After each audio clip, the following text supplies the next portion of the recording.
Estamos de volta e olha só, o assunto agora é saúde. Dor de estômago, azia e má digestão são sintomas de que seu aparelho digestivo não está legal. Em alguns casos, o problema tem relação com o estresse, mas é sempre bom investigar através de exames específicos. Saiba outros detalhes em uma entrevista com a endoscopista Alice Cairo.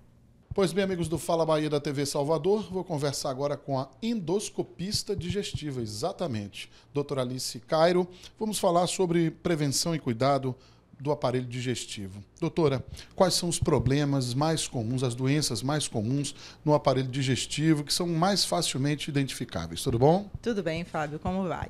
Então, hoje em dia, com essa vida estressante que é levada, muitos pacientes chegam ao consultório, é um relato muito frequente de sintomas dos mais variados a nível do aparelho digestivo, principalmente do aparelho digestivo alto, como, por exemplo, a dor abdominal, que o paciente localiza principalmente na região torácica. Algumas vezes pode ter até um significado mais até importante, de certa forma preocupante para o paciente. A tão famosa azia, que deixa até um sintoma algumas vezes incapacitante, a náusea, o vômito, soluço. E a partir daí, uma série de patologias que a gente precisa definir e diagnosticar. Desde uma doença do refluxo gastroesofagiano, as gastrites, aos sintomas dispépticos funcionais. Então, é muito importante, frente a uma sintomatologia, uma gama de sintomatologias dessa, o paciente procurar o seu médico clínico ou, de preferência, o gastroenterologista, para saber qual a medida adequada a ser tomada. Então, aí, quais são os exames mais comuns, os preliminares, para que a pessoa possa identificar que tipo de problema ela pode estar, por qual problema ela vai estar passando? Bom, inicialmente o paciente deve ir a um consultório médico, de preferência, quando não é um sintoma que gere uma urgência, então ele pode ser muito bem atendido no consultório médico, e a partir daí alguns exames podem entrar na sua listagem para o diagnóstico, como, por exemplo, os exames endoscópicos do aparelho digestivo, tanto a endoscopia digestiva alta quanto a colonoscopia.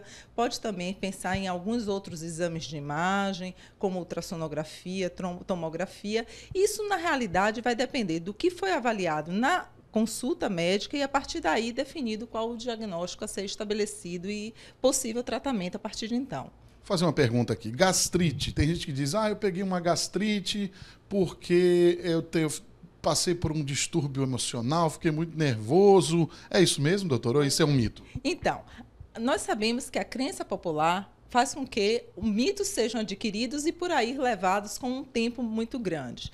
Mas é importante que o paciente saiba que a definição de gastrite deve ser dada para um procedimento endoscópico, quando ele realiza a endoscopia digestiva alta e correlacionado com achados da patologia. O que é que eu quero dizer com isso? Se o paciente vai por algum dado de uma dor abdominal ao consultório médico e lá o colega pede uma endoscopia digestiva, então ele não deve se autotitular já portador de gastrite, porque aí vai ser um termo, um diagnóstico definido pela endoscopia e que, se houver necessidade de tirar fragmentos, a chamada biópsia, é colhido o material e aí levado para a anatomia patológica. Então, definição de gastrite é uma definição de exame endoscópico coassociado ao exame anatomopatológico.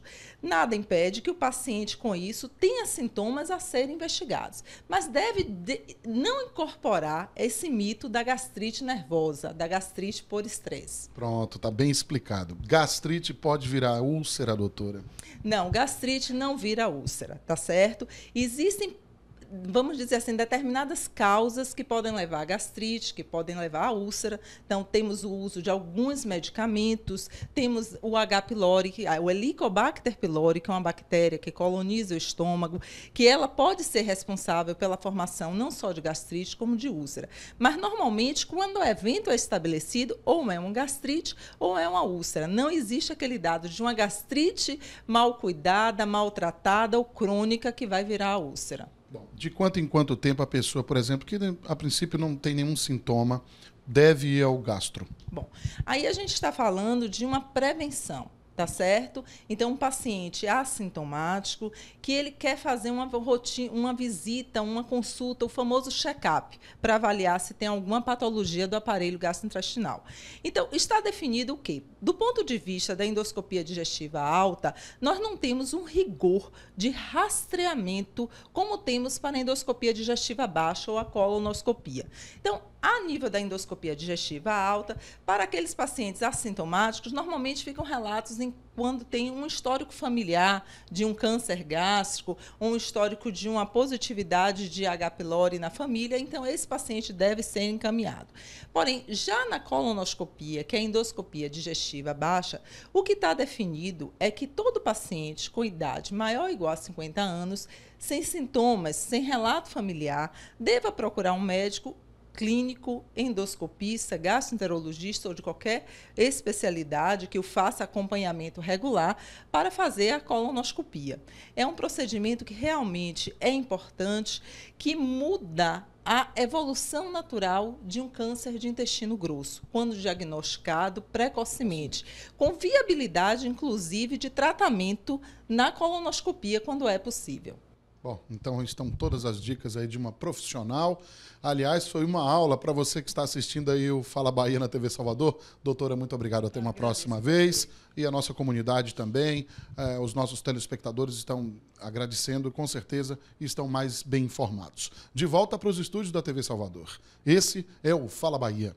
Há 13 dias do fim do prazo de entrega da declaração do Imposto de Renda da Pessoa Física 2012, o número de contribuintes que enviaram o documento à Receita Federal ultrapassou a marca de 10 milhões. De acordo com o último balanço divulgado pelo órgão, o total, no entanto, representa apenas 41% das 25 milhões de declarações esperadas para este ano pela Receita. O contribuinte que não entregar a declaração no prazo terá de pagar multa de R$ 165,74 ou 20% do imposto devido. Para declarar, basta acessar a página da Receita Federal na internet, receita.fazenda.gov.br. Tô retado aqui no Fala Bahia.